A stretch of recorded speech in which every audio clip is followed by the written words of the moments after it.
Hello दोस्तों, हमारे YouTube channel में आप सबका स्वागत है। दोस्तों, आज की इस वीडियो में आपको बताएंगे अच्छे लोग दुखी क्यों रहते हैं। समझो इस कहानी को दोस्तों। आज की वीडियो में इसके बारे में आप लोगों को बताएंगे। तो चलिए दोस्तों, वीडियो शुरू करते हैं। एक बार मृत्यु के देवता यमराज ने अपने एक दूत को धरती पर भेजा। एक स्त्री मर गई थी, उसकी आत्मा को लाना था। देवदूत आया, लेकिन मैं वहां की स्थिति को देखकर दुविधा में पड़ गया। उसने देखा कि 3 छोटी छोटी बच्चियां उस स्त्री को लाश के पास पड़ी हुई है। एक अभी भी उस मृत स्त्री के स्तन से लगी हुई है, दूसरी बिलक बिलक कर रो रही है और तीसरी रोते रोते सो गई है। उसके आंसू उसके आंखों के पास ही सूख गए हैं। 3 छोटी जुड़वा बच्चियां मां मर चुकी है। परिवार में और कोई नहीं है। पिता पहले ही मर चुका है। इनका क्या होगा? कौन ही संभालेगा? यह सोचकर देवदूत को बहुत दुख हुआ। इसलिए मैं खाली हाथ ही वापस लौट गया और अपने प्रधान से जाकर बोला, मैं उस स्त्री की आत्मा को ना ला सकता, मुझे क्षमा करें। लेकिन आपको स्थिति का ज्ञान नहीं है। मेरी जगह आप होते तो शायद आप भी यही करते। उस स्त्री की टीम छोटी छोटी जुड़वा बच्चियों है, जो कभी भी उसके स्तन से लगी हुई है, दूसरी रोते रोते सो गई है और तीसरी चीख चीख कर रो रही है। परिवार में उन्हें संभालने वाला और कोई नहीं है। इसी स्थिति को देखकर मेरा दिल उस स्त्री को न ला सका। क्या ऐसा नहीं हो सकता कि उस स्त्री को कुछ समय और दे दिया जाए, ताकि बच्चियां थोड़ी और बड़ी हो जाए? यह सब सुनकर मृत्यु का देवता जोर से हंसा और बोला, तू तो ज्यादा समझदार हो गया है। उस परमात्मा से भी जिसकी मर्जी से जीवन मिलता है और जिसकी मर्जी से मृत्यु। तूने पाप तो बहुत बड़ा किया है और उसकी तुझे सजा मिलेगी, और सजा यह है कि तुझे पृथ्वी पर फेंक दिया जाएगा और तू तब तक वापस नहीं आ सकता जब तक तू अपनी इस मूर्खता पर 3 बार हंस नहीं लेगा। देवदूत राजी हो गया इस सजा को भोगने के लिए। उसे पूरा भरोसा था कि सही तो मैं ही हूँ, फिर हंसने का मौका ही क्यों आएगा। देवदूत को जमीन पर फेंक दिया गया। ठंड का मौसम था। वह एक सड़क के किनारे नंगन अवस्था में पड़ा हुआ था। उसी समय एक चमार वहां से गुजरा। वह कुछ पैसों की व्यवस्था करके ठंड के मौसम में अपने बच्चों के लिए गर्म कपड़े और कंबल ही नहीं, बाजार जा रहा था। रास्ते में उसने एक नंगे व्यक्ति को ठंड में ठिठुरते देखा, तो उसे उस व्यक्ति पर दया आ गई। उसने अपने बच्चों के लिए गर्म कपड़े और कंबल लेने के बजाय उसने देवदूत के लिए कपड़े और कंबल खरीद लिए।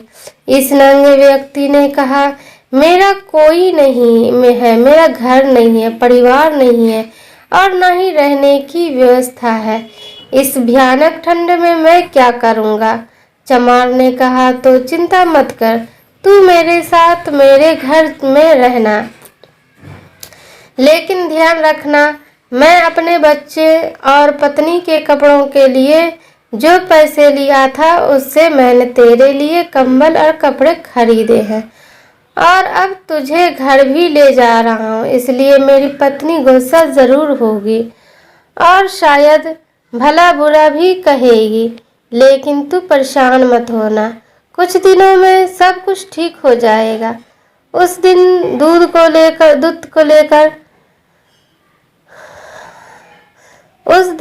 को लेकर चमार घर पहुंचा। अब ना तो चमार को पता था कि जिसे वो ले जा रहा है वो देवदूत है, और ना ही पत्नी को पता था कि जो आया है वो देवदूत है, जिसके आते ही घर में खुशियों की बाढ़ आ गई। जैसे ही चमार देवदूत को लेकर घर में पहुंचा और पत्नी को सारी घटना बताई, पत्नी तो गुस्से से आग बबूला हो गई। वो चमार पर बरस पड़ी, बहुत भला बुरा कहा। उसने कहा, बहुत चीखी चिल्लाई। उस दिन देवदूत पहली बार हंसा। चमार ने पूछा, क्या बात है, हंसते क्यों हो? देवदूत ने कहा, जब मैं 3 बार हंस लूंगा तो हंसने का कारण भी बताऊंगा। देवदूत पहली बार हंसा क्योंकि उसे लगा कि चमार की पत्नी के नहीं देख पा रही है कि घर में देवदूत आया है, जिसके आते ही घर में हजारों हजार खुशियां के द्वार खुल जाएंगे। लेकिन उसकी भी गलती ना थी। व्यक्ति देख ही कितनी दूर तक सकता है। वह तो बस इतना ही देख पा रही थी कि बच्चों के कपड़े और कंबल चले गए हैं, जो खो गया है उसे तो वह देख पा रही थी, लेकिन जो मिला है उसे वह न देख सकती। तो देवदूत हंसा। उसे लगा अपनी मूर्खता पर पत्नी भी नहीं देख पा रही है क्या घट रहा है अब, क्योंकि वो देवदूत था, इसलिए सिर्फ 10 ही दिनों में उसने चमार का सारा काम सीख लिया। वो जूते बनाने लगा और सिर्फ कुछ ही महीनों में इतने बिके कि चमार अमीर हो गया। साल भर में तो सारे देश में यह बात चल गई कि उस जैसे जूते कहीं और बन ही नहीं सकते। राजाओं और सम्राटों के जूते अब उसके यहाँ बनने लगे थे। चमार के घर धन की बारिश हो गई। सब बहुत खुश थे और सब कुछ बहुत अच्छा चल रहा था। एक दिन सम्राट का एक आदमी आया और बोला, यह चमड़ा बड़ा कीमती है, आसानी से मिलता नहीं, कोई गलती नहीं होनी चाहिए। सम्राट के लिए जूते बनाने हैं और ठीक इसी तरह के बनने चाहिए। ध्यान रखना, जूते ही बनाने हैं, चप्पल नहीं। उस राज्य में ऐसी प्रथा था कि जब कोई व्यक्ति मर जाता था तो उसे चमड़े के चप्पल पहनाकर चिता पर लटाया जाता था। चमार ने भी देवदूत से कहा कि चप्पल मत बना देना, जूते ही बनाना, सम्राट का स्पष्ट आदेश है। और ध्यान रखना, चमड़ा सिर्फ इतना ही है, कोई गलती मत करना, वरना बड़ी मुसीबत में फंस सकते हैं। सम्राट का काम है। इतना कहने के बाद भी देवदूत ने उस चमड़े से चप्पल ही बनाए। जब चमार नहीं देखा कि देवदूत ने जूते की जगह चप्पल बनाई है तो वो आग बबूला हो गया। वो गुस्से में इतना पागल हो गया कि डंडा लेकर देवदूत को मारने दौड़ा। उसने कहा, तुझे बार बार समझाया था कि जूते ही बनाना, लेकिन तुमने चप्पल बना दी। अब सम्राट हमें छोड़ेगा नहीं,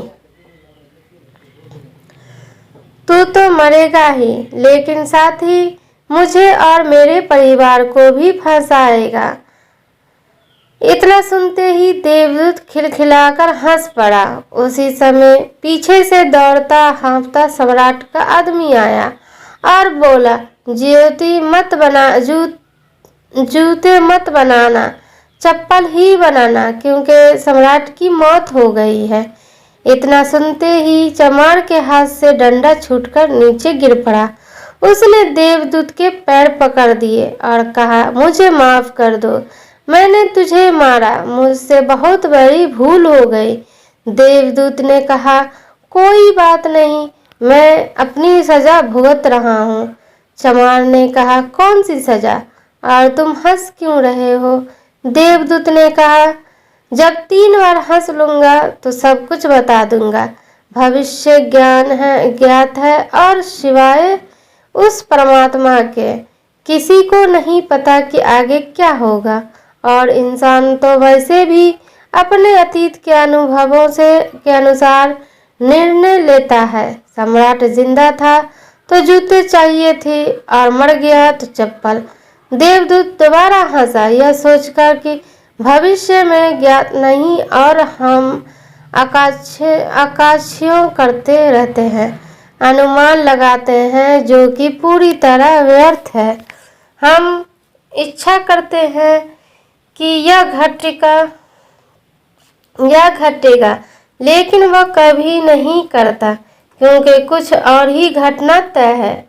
हमारे नीति बिना हमसे पूछे चलती है, लेकिन हम भी बजे हो हल्ला मचाए रहते हैं, चाहे चप्पल लेकिन जूते बनवाते हैं। मरने का समय नजदीक आ रहा है, लेकिन हम जिंदगी का आयोजन करते हैं। तो देवदूत को लगा कि मुझे क्या पता क्यों लड़कियों का भविष्य क्या होगा, मैं बेवजह ही बीच में पड़ा। यही सब सोचकर अपनी मुखरता पर आज देवदूत आज खिलखिलाकर हंसा था। इसी प्रकार कुछ वर्षों बाद एक तीसरी घटना घटी। देवदूत चमार की दुकान पर बैठा जूते बना रहा था, तभी वह 3 जवान लड़कियां एक बूढ़ी औरत के साथ आई। उन तीनों की शादी होने वाली थी, तो अपने लिए जूते का नाप देने आई थी। देवदूत तुम उन्हें देखते ही पहचान गया कि ये वही तीनों लड़कियां हैं जिन्हें वह उनकी मृत्यु माँ के पास छोड़कर आया था, जिनके कारण आज वह यह सजा भुगत रहा है। वह तीनों देखने में स्वस्थ थी, सुंदर थी और उन्हें देखकर लग रहा था कि जैसे वह किसी बड़े घराने में पली बढ़ी हो। उसने उनसे पूछा, तुम्हारे साथ ये बूढ़ी औरत कौन है? बूढ़ी औरत ने जवाब दिया, यह मेरे पड़ोसन की लड़कियां हैं। बचपन में ही उनकी माँ की मृत्यु हो गई थी। बेचारी बहुत रो रही थी। इसके पास खाने को भी ना था, उसके स्तनों में उनको पिलाने के लिए दूध भी ना था। वह इन्हें दूध पिलाते पिलाते ही मर गई। मेरी कोई संतान न थी, इसलिए मैंने इन्हें अपने बच्चों के रूप में अपना लिया और अब इनका सम्राट के खानदान में विवाह होने जा रहा है। देवदूत ने सोचा, अगर इनकी माँ जिंदा होती तो यह तीनों बच्चियां भयानक गरीबी, भूखमरी और दरिद्रता में बड़ी होती। क्योंकि माँ मर गई, इसलिए इनका लालन पालन इतने धनी परिवार में हुआ और अब इस बूढ़ी औरत की सारी धन दौलत की यह तीनों मालकिन है। उस दिन देवदूत अपनी मुखरता पर तीसरी बार हंसा।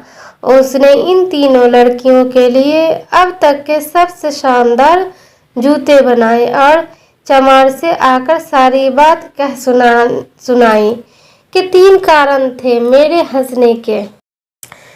3 कारण थे मेरे हंसने के। मेरी गलती थी जिसकी मुझे सजा मिली। अब मैं समझ गया हूँ कि नीति सबसे बड़ी है और हम सिर्फ उतना ही देख पाते हैं जितना हम देख सकते हैं, और जो हम नहीं देख सकते वह बहुत बड़ा और विशाल है, और जो हम देख सकते हैं उससे हम उस बात का सटीक अंदाज़ा नहीं लगा सकते जो घटी है। मैं अपनी मुखरता पर 3 बार आ चुका हूँ।